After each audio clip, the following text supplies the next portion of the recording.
अस्सलाम वालेकुम to all my dear students. Last time हम लोगों ने चैप्टर नंबर 6 स्टार्ट किया, उसमें बेसिक्स इंट्रोडक्शन जो कि बहुत ज़रूरी था उसको हमने देखा।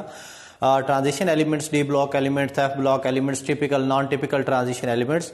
तो आज हम डिस्कस करने जा रहे हैं सम कॉमन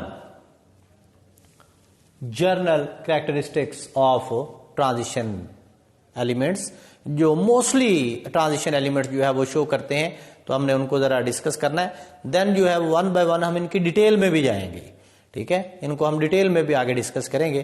तो जर्नल कैरेक्टरिस्टिक्स में अगर हम देखें तो first of all transition elements जितने भी हैं, these are all metals,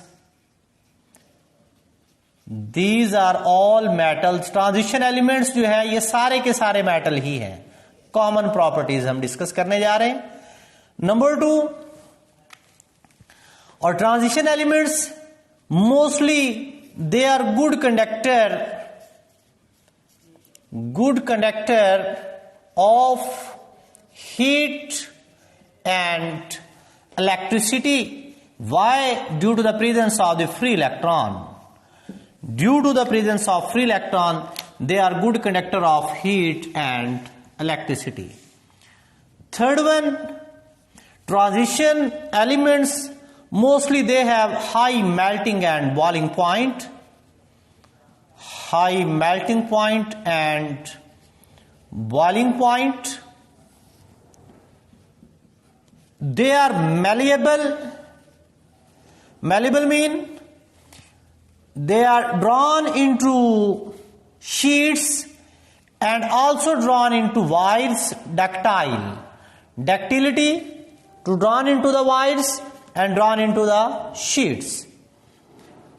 Number 5, mostly transition elements they form alloy. What are the alloy?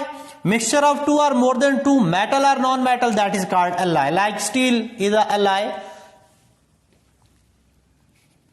Mostly transition elements, their compounds are colored.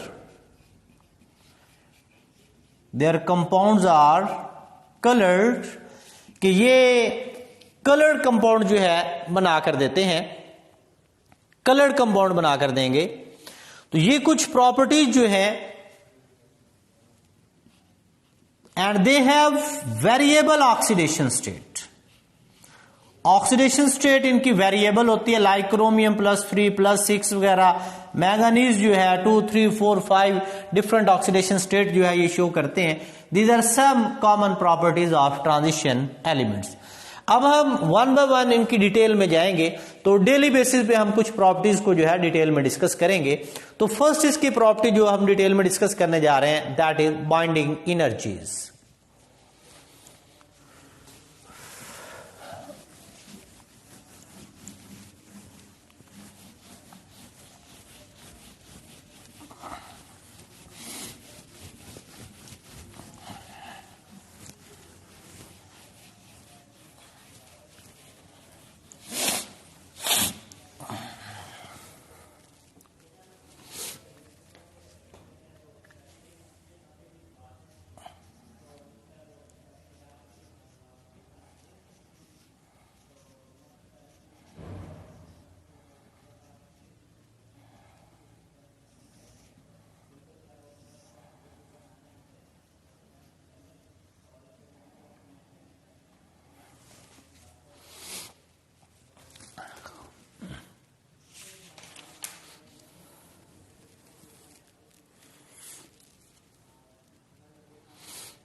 Ji first property हम discuss करने जा रहे हैं binding energies. तो first of all हमें पता होना चाहिए बाइंडिंग एनर्जीज क्या होती हैं।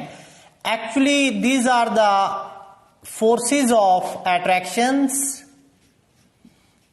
forces of attraction, strong forces of attractions which bind atoms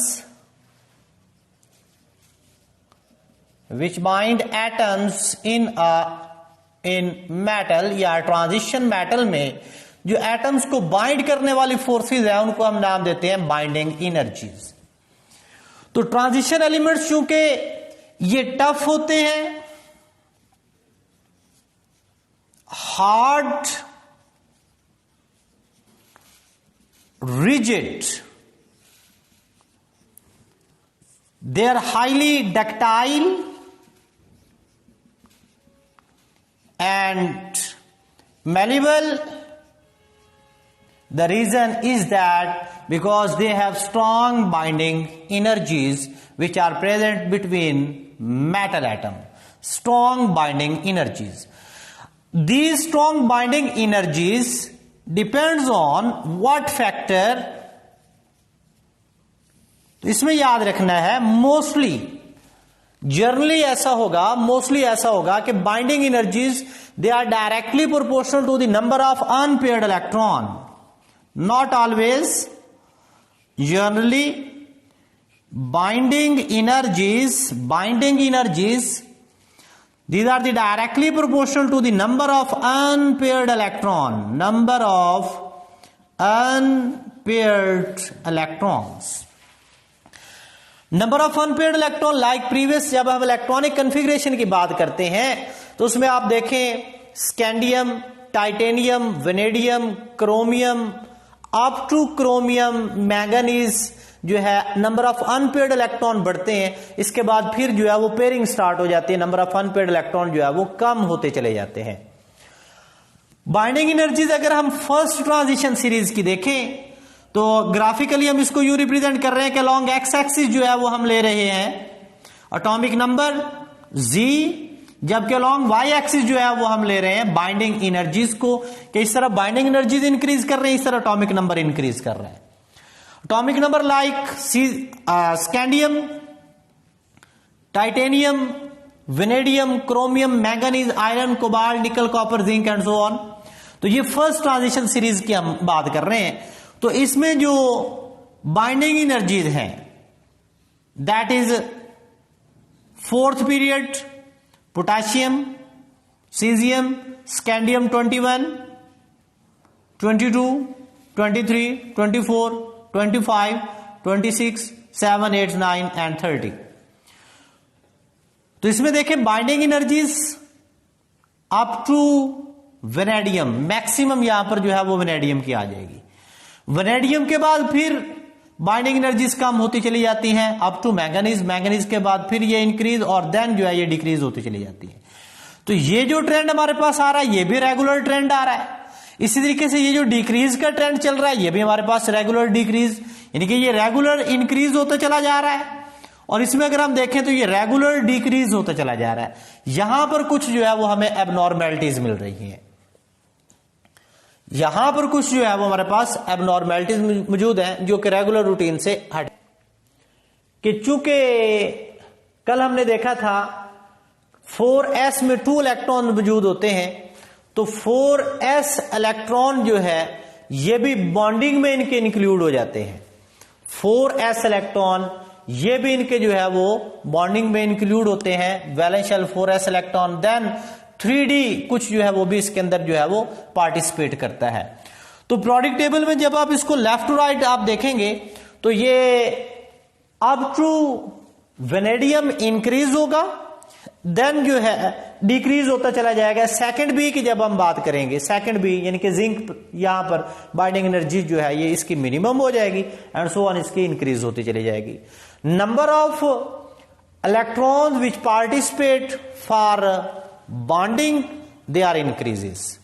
तो मैंगनीज में यानी कि ये कम हो रहा है, और उसके बाद फिर जो है ये ऐसा ऐसा इंक्रीज होता चला जा रहा है। तो मैंगनीज के जो है वो मोस्टली इलेक्ट्रॉन जो है इसकी वेरिएबल ऑक्सीडेशन स्टेट होती है, इस वजह से ये रेगुलर रूटीन से हटकर जो है ये ट्रेंड शो करता है। 1 2 3 4 5 6 7 तक इसकी ऑक्सीडेशन स्टेट जो है वो जा सकती है।